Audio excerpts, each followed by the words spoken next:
La chronique Showbiz vous est présentée par les Caisses des Jardins de la Baie et Diffusion Saguenay. On est en compagnie de Caroline Plouffe. Comment ça va ce matin? Super bien. On a des beaux spectacles à présenter cette semaine. Je trouve il y a pas mal d'humour qui ressort dans la programmation.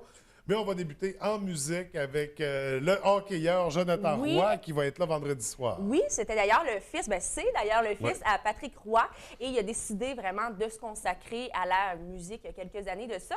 Au tout départ, il a reçu à 11 ans plusieurs instruments en cadeau de sa mère. Donc, il avait reçu un piano, une batterie, puis une guitare, mais à cet âge-là, il préférait vraiment plus jouer au hockey pour que son père soit fier de lui. Oui. Mais là, il y a déjà quelques années de ça, il s'est consacré à la musique et à la fin du mois de janvier, il a sorti son dernier album qui s'intitule Monsieur Optimist Blues, qui contient plusieurs chansons qu'il a lui-même écrites, des chansons qui parlent de rupture, d'épreuves de la vie, bref, des chansons dans lesquelles on se sent tous concernés. Des thèmes classiques. Oui, exactement. Puis, il y a plusieurs styles de musique dans cet album-là. Il y a du blues, du pop, du folk, du reggae. Et dans cet album-là, on y retrouve sa populaire chanson Daniela Denmark, qu'on entend beaucoup, beaucoup, et qui a dépassé le 1 million de vues sur YouTube. Wow. C'est quand même pas rien. C'est vraiment une chanson qui l'a fait connaître partout à travers le Québec. Et il y en a une autre également, c'est Good Things, qu'on entend beaucoup dans les stations de radio commerciales, qui tournent énormément également. Donc, deux beaux succès de sa part. Et je tiens à préciser qu'en première partie de son spectacle, il y aura Scott Hellman, j'ai de la misère avec mon anglais à matin, un chanteur qui a toujours été passionné par la musique. Donc, vraiment, deux artistes passionnés à voir en spectacle. À découvrir vendredi du côté du Théâtre Banque Nationale. On va se diriger à la baie, au Théâtre du Palais municipal, où il y aura de l'humour avec Jean-Michel Anctil. Oui, mais je tiens à préciser que son spectacle s'intitule Jean-Michel, mais bien Jean avec un 4, pour souligner que c'est son 4e spectacle en carrière. Hein, c'est un petit jeu de mots. Et c'est d'ailleurs son frère, Dominique Anctil, qui a travaillé sur la mise en scène de ce spectacle-là. Durant la soirée, l'humoriste va nous partager plusieurs moments de sa vie, parce que son spectacle est vraiment inspiré de son quotidien. Le spectacle va tourner autour des sujets de notions de changement, du temps qui passe et j'en passe. Il va également ramener ses célèbres personnages comme Rato et également Priscilla. Et le monsieur Sou aussi, là, qui trompe sa femme, j'imagine. Ah, c'est vrai? Personnage, il m'a échappé, lui. On l'aime beaucoup. Jean-Michel Anctil, donc, à la baie, vendredi.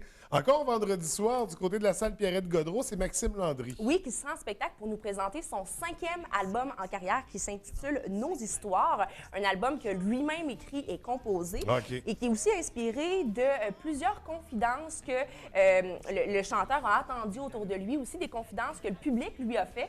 Donc, c'est un espèce de cadeau qu'il offre au public, cet album-là.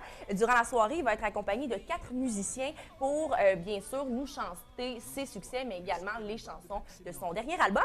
Et petit fait intéressant, sur cet album-là, il y a un duo qu'il fait avec sa grande amie Linda Lemay. Donc, vraiment, une très, très belle pièce. La chanson, c'est On chantera encore et c'est tout simplement magnifique. Donc, un album à se procurer, mais également un spectacle à voir à la salle Pierrette-Godreau. On va poursuivre avec le samedi du côté du Théâtre Banque Nationale. On revient en humour avec les Morissette. Oui, avec bien sûr Véronique Cloutier et Louis Morissette. Et je tiens à souligner que le couple Chouchou du Québec va bientôt conclure cette tournée-là. Donc, pour ceux qui n'ont pas été les voir, c'est vraiment votre chance d'y aller.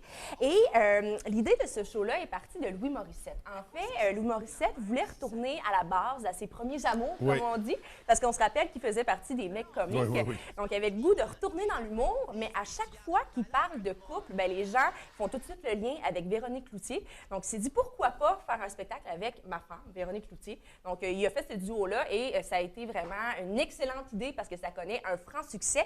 Durant la soirée, ils vont nous faire part de leur vie de couple. Donc, il y a plusieurs couples qui vont se reconnaître dans leurs histoires. Il va parler de la lâcheté masculine, il va parler également de la manipulation féminine, des fameuses chicanes et j'en passe. Donc, vraiment une belle soirée. Et là, je tiens à souligner 2 faits sur les 2 artistes concernant leur projet de vie. Donc, c'est pas en lien avec le spectacle, mais c'est bon à savoir. Il va falloir surveiller de très près Louis Morissette parce qu'il fait partie du film de Denis Arcand qui s'intitule Le Triomphe de l'argent, avec également Marie-Pierre Morin et plusieurs autres artistes. Et du côté de Véro, ben Véro, elle lance un nouveau show qui s'intitule Première fois. Mais là, elle a annoncé ce show-là dans sa cuisine, donc c'était moins grandiose que son autre show. show. Et ça va vraiment dévoiler les premières fois de plusieurs personnalités connues, les premières fois qui ont marqué leur vie personnelle autant que leur vie professionnelle. Donc, 2 beaux sujets à surveiller. À surveiller après la tournée des Morissettes, donc samedi soir, Théâtre Banque Nationale. On revient à la baie au Bistrot Café Summum, Kate Kuna. Oui, et là, je tiens à préciser que quand j'ai écouté leur chanson qui s'intitule Shérif de son album Bonsoir Shérif, ça m'a vraiment réveillée. En fait, j'étais assis confortablement sur mon divan et là, je faisais ma chronique, puis là je m'endormais. Là, j'ai pesé sur play, puis mon Dieu Seigneur, ça a eu l'effet de 3 cafés. Bon, ça perd. Oui, bien, en fait, leur style musical, c'est un mélange de rock et de punk. Donc, on comprend que c'est tout un mélange. Oui, ça décape comme musique. Oui, ça remet sur le piton. Puis il parle vraiment des choses qui les révoltent dans la société. Il a d'ailleurs écrit cet album-là en même temps que les élections américaines puis de la présidence française. Donc, ça se reflète dans cet album-là. Très inspiré par la politique du moment, oui. Donc, ça s'annonce déjà très intéressant. On peut aller voir ça au Bistrot Café Summum.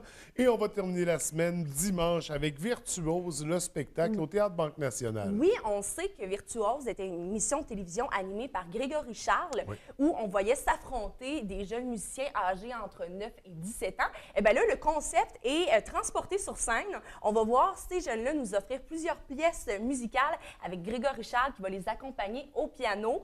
Vraiment, un spectacle à ne pas manquer. D'après moi, ça va être magnifique ce que ça va donner. À découvrir, donc, un beau dimanche en perspective et un beau week-end avec tous ces choix. Donc, encore une fois, ça va être difficile de prendre nos décisions, mais ce sont de superbes spectacles.